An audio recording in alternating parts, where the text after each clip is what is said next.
gözlerinden, dağlara vurmuş teninden.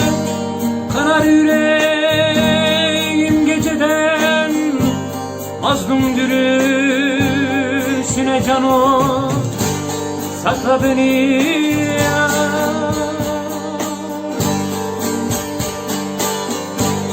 Kefensiz düşlerin dağı, hayat ilminin oku, kabuk tutmuş kanar yaram, güneşin göz yaşlarına sakla beni.